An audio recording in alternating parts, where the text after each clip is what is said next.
Now, women parliamentarians from around the world were here in Washington recently to brainstorm ways to stop human rights violations against women and girls, including violations such as human trafficking.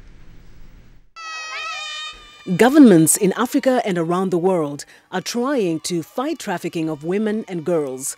Leslie Wolfe is president of the Center for Women Policy Studies. Her group organizes the Conference of Women Members of Parliament. What is it that makes women and girls and men and boys from around the world so vulnerable? And in many cases, it's violence against women, it's women's chattel status, it's early forced marriage of girls, it's desperate poverty. According to the United Nations, women still represent the largest group of poor people in the world and estimates that 6 out of 10 women worldwide experience physical or sexual violence in their lifetime. Kenyan Member of Parliament Amina Abdallah says part of the challenge in fighting trafficking is lack of awareness. We've had situations where disabled children from Tanzania have been trafficked to Kenya for purposes of begging, for example.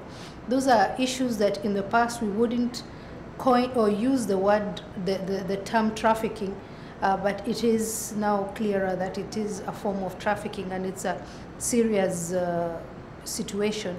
It's just that the terminology has not been used much in the past and the statistics are not that available. Wolfe says trafficking is also hard to fight because in most cases it is not seen as a violation or may begin voluntarily. If I were a woman supporting my 3 daughters on $1 a day, and my neighbor's husband's cousin came and said, I can get your oldest daughter a wonderful job in the United States, I would let her go. I would trust that person because it's someone I know. So traffickers are not always just the mafia and hidden, scary guys. In Africa, religion and culture are major reasons that enforcing laws to prevent trafficking and violations against women is a challenge, say the parliamentarians.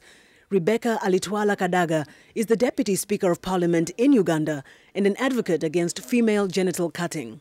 We have the constitution which prohibits conduct that's tantamount to torture, conduct that demeans the rights of women. The constitution is there, very clear, you know. But the reality is that every even year, the society carries out female genital mutilation.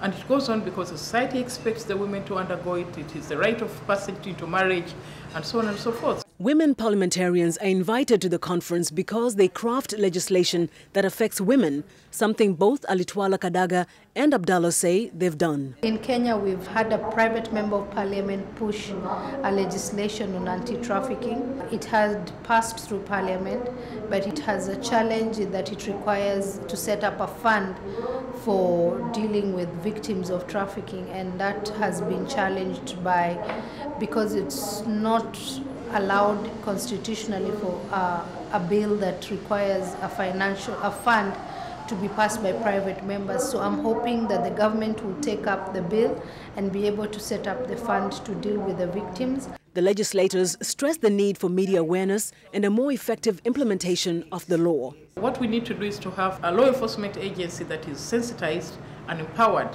They should be aware of what rights are being violated so that they're able to protect the community. But most of their training is not necessarily training in human rights, especially the rights of women. So we need to add that aspect into their training.